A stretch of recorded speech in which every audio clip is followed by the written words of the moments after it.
Carrie. I got to know Carrie as the Oregon Food Bank staff about 5 years ago when it was first getting organized. I've been a fairly strong supporter. I'm going to keep my remarks fairly short. Amy has about a 30-minute prepared speech that she's going to give. So, you warned me now.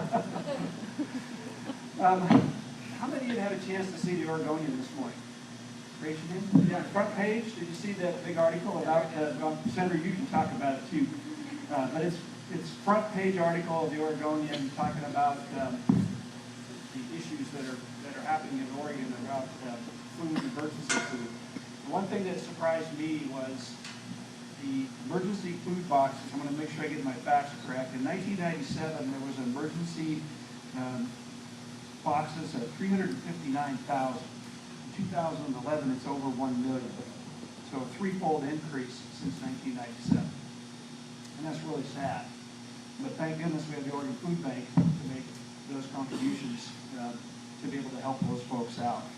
And as folks have said, we also have a problem here in Tillamook County. And as an example, in our South County, we have 104 children who need lunches every year, and that's an increase of 32 more than the previous year. And the same, if you look at the amount of folks that need free and reduced lunches in our school systems, it's increasing every year.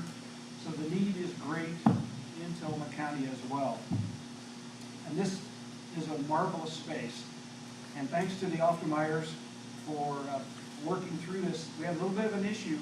We're on farmland, and we had to work with our community development department, our planning department, to make sure that this building did qualify. And I had a little bit of a role in helping to make sure that happened. But this building does qualify now.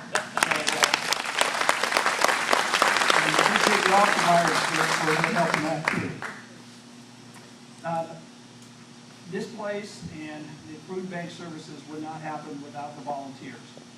And there are some volunteers that are always in front of folks that are handing out things, but there's people behind the scenes that are doing some significant things. Example would be in North County. They collect coho salmon from the hatchery in North County. They take those salmon, they take them down to Darris Peak and Garibaldi, and those are canned, and then they're brought to the food bank to distribute so that we have long-term needs there. Jerry Dove was introduced, the Tillamook anglers. Jerry told me that they did 1,600 pounds of fish last year from the ODF&W hatchery. So those fish, instead of going to waste, those fish now become fresh fish. They're vacuum packed, and they're able to be given to the food bank. The Tuna Classic every year, for those of you who don't know, it's a fishing derby that goes on out in the ocean. They go out and catch tuna, and the tuna is donated to the Oregon Food Bank. So that's a huge benefit. And then I'm glad they recognized Harold Strump from the Creamery Association. Harold's the CEO of the Creamery Association. They played a major role in this building. They played a major role in helping to provide product and other things to this to the Oregon Food Bank. I think we ought to give Harold a big hand for